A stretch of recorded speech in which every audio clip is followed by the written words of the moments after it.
మోకాల నొప్పులకు ఎటువంటి సర్జరీ లేకుండా ఎపియాన్ పెయిన్ క్లినిక్ అందిస్తున్న అత్యాధునిక చికిత్స. Welcome to Suman TV. నేను మీ నవీన్. ప్రస్తుతం మనతో ప్రముఖ ఆర్థోపెడిక్ సర్జన్ డాక్టర్ చంద్రశేఖర్ గారు ఉన్నారు. హాయ్ సార్, నమస్తే అండి. నమస్తే అండి. సార్, మోకాల నొప్పులు అసలు ఒకప్పుడు 60 yearsలో చూసేవాళ్ళము, తర్వాత వచ్చేసి 40 yearsకి అయిపోయింది, ఇప్పుడు 20లో కూడా చూస్తూ ఉన్నాం. అసలు ఈ మోకాల నొప్పులు రావడానికి రీజన్ ఏంటి? అదేవిధంగా మోకాళ్ళలో గుజ్జు అరిగిపోయింది అంటుంటారు కదా, అసలు మోకాళ్ళలో గుజ్జు ఎందుకు అరిగిపోతుంది? సో మీరు అన్నది కరెక్టే. మోకాల నొప్పులు ఇప్పుడు చాలా కామన్ ప్రాబ్లం అయిపోయింది. కాకపోతే ఈ మోకాల నొప్పులకి రకరకాల కారణాలు ఉంటాయి, ఏజ్ని బట్టి ఉంటుందన్నమాట. చిన్న వయసులో అయితే అది ఏమైనా ఇంజరీస్ వలన, స్పోర్ట్స్ ఇంజరీస్ అయినప్పుడు ఒక్కొక్కసారి లెగమెంట్ టేర్ అవడం, లేకపోతే జాయింట్లోన మెనిస్కస్ అని షాక్ అబ్జార్బర్ ఉంటుంది. ఆ షాక్ అబ్జార్బర్ టేర్ అయినప్పుడు, లేకపోతే ఏమైనా చిన్న చిన్న ఫ్రాక్చర్స్ కానీ, అది కాకుండా మరీ చిన్న వయసులో అయితే గ్రోయింగ్ పెయిన్స్ అని వస్తాయి అన్నమాట. ఓకే. కాకపోతే ఈ లిగమెంట్ టేర్స్, మెనిస్కల్ ఇంజరీస్ ఎక్కువగా మనం స్పోర్ట్స్ పీపుల్లో చూస్తుంటాం అనమాట. సో ఇది యంగ్ ఏజ్లోన కామన్ రీజన్ పెయిన్కి. ఓకే. అది కాకుండా కొంతమంది ఇంకా కొంతమందిలో, ఎస్పెషల్లీ ఆడవాళ్ళలో ఏమిటంటే ఈ బోన్స్లోన వీక్నెస్ ఉండడం వలన ఒక్కొక్కసారి ఆ గుజ్జు అయితే ఉంటుందో అది కొంచెం సాఫ్ట్ అయిపోతుంది. దాని వలన కూడా నొప్పులు వస్తుంటాయి. కాకపోతే వీటి వలన మనకి అరుగుదలకి దారి తీస్తుందా లేదన్నది ఓన్లీ టైం బట్టి తెలుస్తుంది అనమాట. ఓకే. మీరు అన్నట్టుగా 40s, 60sలో కూడా కొంతమందికి ఒక్కోసారి అరుగుదల వస్తూ ఉంటుంది. సో ఈ అరుగుదలకి రకరకాల కారణాలు ఉంటాయి. మోకాళ్ళలో అంటే అరుగుదల అంటే అది గుజ్జు అరిగిపోవడం సార్, లేదంటే బోన్ రాపిడి వల్ల బోనే అరిగిపోవడం? కరెక్ట్. దీనికి డిఫరెంట్ స్టేజెస్ ఉంటాయి అన్నమాట. ఓకే. ఎర్లీ స్టేజ్లో ఏమిటంటే ఈ గుజ్జు ఏదైతే ఉంటుందో అది మనకి సాఫ్ట్ అయిపోతుంది. ఓకే. గుజ్జు అన్నది మనకి ప్రొటెక్షన్. ఫర్ ఎగ్జాంపుల్ నేను మీకు ఈ మోడల్లో ఎక్స్ప్లెయిన్ చేస్తాను. సో ఇది జాయింట్, మోకాళ్ళ జాయింట్ ఎలా ఉంటుందని అంటే, పైన థైలో ఉన్న బోను, ఇది లెగ్ బోన్. ఓకే. రెండిటికి మధ్యన మనం చూస్తే వైట్ కలర్ స్ట్రక్చర్ ఒకటి ఉంటుంది, అది కుషన్ లాగా పనిచేస్తుంది అనమాట. అది బలంగా ఉన్నప్పుడు మనకి జాయింట్ కి మంచి సపోర్ట్ దొరుకుతుంది, నొప్పి ఏమి తెలియదు అనమాట. ఓకే. కొద్ది మందిలో ఏమవుతుందనంటే ఏమైనా ఇందాక లెగమెంట్ ఇంజరీస్ ఇవన్నీ చెప్పాను కదా, అది కాకుండా ఏమైనా ఎప్పుడైనా ట్విస్ట్ అయ్యి చిన్న డ్యామేజ్ అయింది అనుకోండి, చిన్న స్క్రాచ్ పడింది అనుకోండి, అది ఓవర్ పీరియడ్ ఆఫ్ టైం 10 సంవత్సరాలు 20 సంవత్సరాలు గడిచాక అరుగుదలకి దారి తీస్తుంది. ఇది one of the main reasons అన్నమాట అరుగుదలకి. ఇది కాకుండా కొంతమందికి వంశపారంపర్యంగా కూడాను ఆ కార్టిలేజ్ లో కొంచెం వీక్నెస్ రావడం, ఆర్థరైటిస్ ఎర్లీగా సెట్ ఇన్ అవ్వడం కూడా అవుతుంది. ఇది వంశపారంపర్యం కూడా అవుతుందా సార్? కొద్ది మందిలో ఉంటుంది. ఇది కాకుండా కొన్ని అలవాట్ల వలన, మనకి ఇండియన్ స్టైల్ ఎక్కువగా కిందన కాలు ఫోల్డ్ చేసి కూర్చునే అలవాటు ఎక్కువ. ఇండియన్ స్టైల్ బాత్రూమ్ వాడడం, వాళ్ళు వెళ్ళడం, ప్లస్ పనులన్నీ కాలు మడుచుకొని చేయడం వలన కూడాను జాయింట్ మీద ఫోర్సెస్ ఎక్కువ పడుతుంటాయి అనమాట.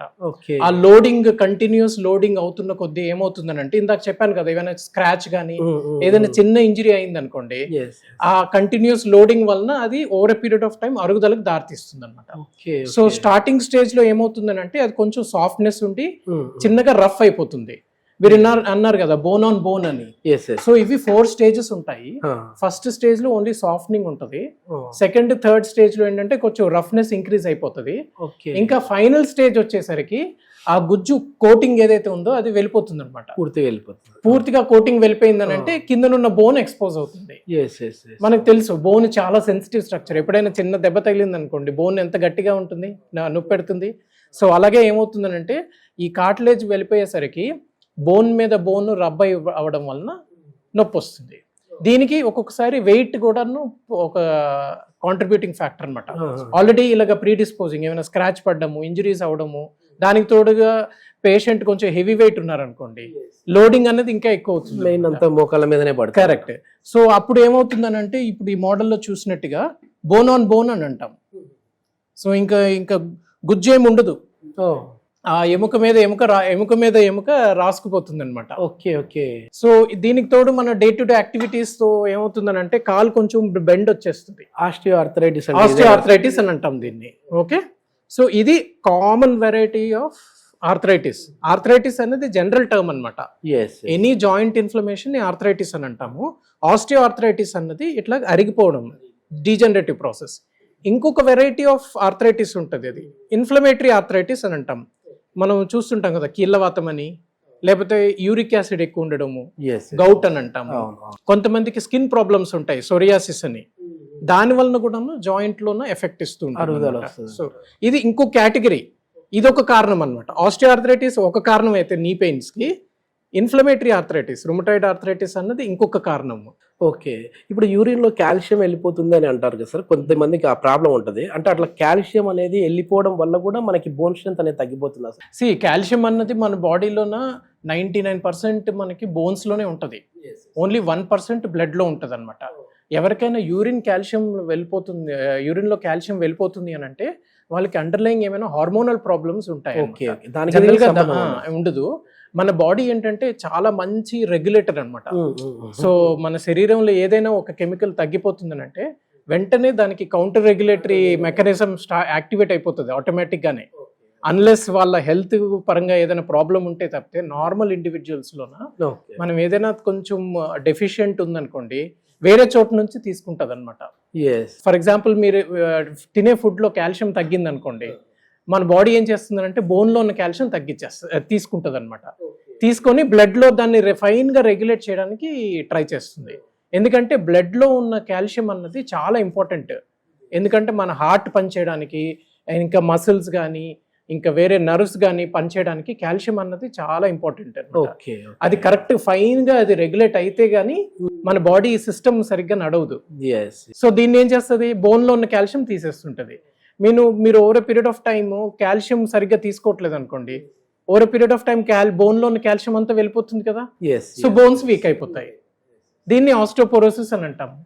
ఇది ఎక్కువగా ఆడవాళ్ళలో చూస్తుంటాం. ఎందుకంటే ఈ ప్రాబ్లము హార్మోన్స్ కూడా లింక్డ్ ఉంటుంది అనమాట, డయట్ ఒక్కటే కాకుండా. అందుకనే కొంచెం ఏజ్ వచ్చాక ఎక్కువ కాల్షియం సప్లిమెంట్స్ తీసుకోవడం అనేది అవసరం. సార్, యాజ్ ఎ సీనియర్ డాక్టర్గా మీరు చాలా మందిని చూస్తూ ఉంటారు కదా పేషెంట్స్ని. ఎక్కువ ఈ మోకాలు నొప్పులు అనేది ఆడవాళ్ళలో చూస్తూ ఉన్నామా, మగవాళ్ళలో చూస్తూ ఉన్నామా? నా ఎక్స్పీరియన్స్లో అయితే ఎక్కువగా ఆడవాళ్ళలోనేనండి. ఓకే, ఎందుకనంటే మనకి ఇందాక అనుకున్నాం కదా, గుజ్జు అన్నది చాలా ఇంపార్టెంట్. ఎనీ జాయింట్, ఇన్ఫాక్ట్ గుజ్జు అన్నది మోకాళ్ళు ఒకటే కాదు, మనం ఎక్కువగా మోకాల్లోనే ఈ ప్రాబ్లం చూస్తాము. కాకపోతే ఈ ఆర్థరైటిస్ అన్నది ఏ జాయింట్ నైనా ఎఫెక్ట్ చేయొచ్చు. కాకపోతే మోకాలు ఏమిటంటే ఒక యునిక్ జాయింట్, దాని మెకానిజం ద్వారా మన అలవాట్ల ద్వారా అది ఎక్కువగా ఎఫెక్ట్ అవుతుంది అనమాట.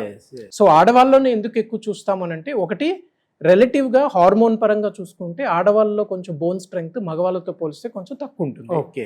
అది కాకుండా గుజ్జు కూడా కొంచెం సాఫ్ట్ గా ఉంటుంది అనమాట. అన్లెస్ పర్సన్ చాలా ఫిట్ గా యాక్టివ్ గా ఉన్నారు, ఎక్కువ అథ్లెటిక్ గా ఉన్నారు, అండ్ డయట్ కరెక్ట్ గా ఉంది అని అంటే ఆడవాళ్ళు కూడాను స్ట్రెంగ్త్ బాగానే ఉంటుంది కాబట్టి అంత ఎక్కువ చూడము. ఇంకొకటి ఏంటంటే, ఎక్కువగా మన ఇండియన్ వర్కింగ్ స్టైల్ విమెన్ లోనే ఎక్కువగా హౌస్ వైఫ్స్ కిందన కూర్చొని పనిచేస్తుంటారు. ఓకే, దానివల్ల ఏమవుతుందంటే మోకాల మీద ఎక్కువ లోడ్ పడి ఒత్తిడి కలిగి ఆ గుజ్జు అనేది తొందరగా అరిగిపోయే ఛాన్స్ ఉంటుందండి. ఎక్కువసేపు నిలబడి వర్కులు చేసినా, అదే విధంగా ఈ మోకాల నొప్పులు లైట్ గా ఉన్న వాళ్ళు వాకింగ్ చేసినా ఇబ్బంది అయినా సరే ఏమైనా? వాకింగ్ అన్నది చాలా మంచి ఎక్సర్సైజ్, ఒకటి ఏరోబిక్ ఎక్సర్సైజ్ అది.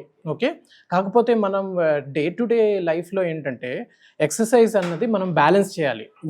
ఒకటే రకమైన ఎక్సర్సైజ్ చేయడం అనేది అంత మంచి ఐడియా కాదు. లైక్ ఇవన్నీ ఏరోబిక్ ఎక్సర్సైజ్ మీ హార్ట్ ఫంక్షన్ ఇంప్రూవ్ అవడానికి వీటికి పనిచేస్తుంది. వాకింగ్ తో పాటుగా స్ట్రెంగ్త్ ట్రైనింగ్ కూడా చేయాలి. ఎందుకంటే మనం ఇప్పుడు ఏదైనా ఒక పర్టికులర్ కీల్, ఒక జాయింట్ తీసుకున్నాం అనుకోండి, దాని మీద లోడ్ పడడానికి రకరకాల ఫ్యాక్టర్స్ అనమాట. ఒకటి ఆ బోన్లో స్ట్రెంగ్త్ ఎంత ఉంది, చుట్టూ ఉన్న మసిల్స్ ఎంత స్ట్రాంగ్గా ఉన్నాయి అన్నది కూడా చాలా ఇంపార్టెంట్. మసిల్స్ స్ట్రాంగ్గా ఉన్నాయి అనుకోండి, జాయింట్ని ప్రొటెక్ట్ చేస్తుంది అనమాట. సో అందుకే strength training important. So walking అన్నది చాలా మంచిది యాక్చువల్లీ. ఎప్పుడైనా జాయింట్లోనే ఏంటంటే కదలిక ఉండాలి, మూవ్మెంట్ ఉంటేనే ఆ జాయింట్కి నరిష్మెంట్ అందుతుంది. అది కాకుండా చాలా మీరు అన్నారు కదా, ఎక్కువసేపు నిల్చున్నా ఎక్కువసేపు కూర్చున్నా సరే పెయిన్స్ ఎక్కువ అవుతాయి. ఎందుకనంటే మూవ్మెంట్ ఉండదు కదా జాయింట్లో. అవును, అలాగ ఒకే పొజిషన్లో ఉండడం వలన ఒక్క పాయింట్ మీద ఎక్కువ లోడ్ పడి ఆ పాయింట్ మీద స్క్రాచ్ పడి అది అరిగిపోయే రిస్క్ ఉంటుంది అనమాట. జాయింట్ ఎప్పుడైనా అటు ఇటు మూవ్ అవుతుంది అనుకోండి, అప్పుడు ఆ జాయింట్లో ఉన్న లిక్విడ్లో ఉన్న న్యూట్రియంట్స్ ఆ గుజ్జుకి అందుతాయి అనమాట. సో అందుకని మూవ్మెంట్ అన్నది ఇంపార్టెంట్, కదలిక ఇంపార్టెంట్. సో అందుకే వాక్ చేస్తే మంచిది. వాక్ చేస్తే ఒకటి ఏంటంటే ఏరోబిక్ హార్ట్ ఫంక్షన్ ఇంప్రూవ్ అవుతుంది, మసిల్ స్ట్రెంగ్త్ ఇంప్రూవ్ అవుతుంది, జాయింట్లో ఉన్న మొబిలిటీ వస్తుంది అనమాట, కార్టిలేజ్ అంటే గుజ్జుకి కొంచెం నరిష్మెంట్ కూడా అందుతుంది. చాలా మంచి ఇన్ఫర్మేషన్ సార్. ఎందుకంటే వాళ్ళకి తెలియకుండానే వాళ్ళ మోకాల్ని అంటే నీని చాలా వరకు డ్యామేజ్ చేసుకుంటా ఉన్నారు చాలా మంది. అంటే మరీ కొద్దిమంది వాళ్ళు తీసుకునే ఆహారంలో కావచ్చు, మీరు అన్నట్లుగా ఈ హార్మోనల్ ఇన్బ్యాలెన్స్ వల్ల కావచ్చు, లేడీస్లో డెలివరీ తర్వాత కూడా కొన్ని సప్లిమెంట్స్ అసలు తీసుకోవడం మానేస్తూ ఉంటారు ఈ కాల్షియంకి సంబంధించి. కరెక్ట్. సో ఖచ్చితంగా ఇది హార్మోనల్ ఇన్బ్యాలెన్స్ వల్ల కూడా వచ్చే అవకాశం ఉంది. అవును, ఎస్పెషల్లీ డెలివరీ మీరు ఇందాక అన్నారు చూసారా, డెలివరీ ఫీడింగ్ అప్పుడు ఎందుకంటే ఎక్స్ట్రా నరిష్మెంట్ అవసరం అనమాట లేడీస్కి. సో ఆ టైంలో ఎక్స్ట్రా సప్లిమెంట్స్ తీసుకోవడం, డైట్ పరంగా కొంచెం శ్రద్ధ వహించడం చాలా important. Yes, thank you sir, thank you. నమస్తే.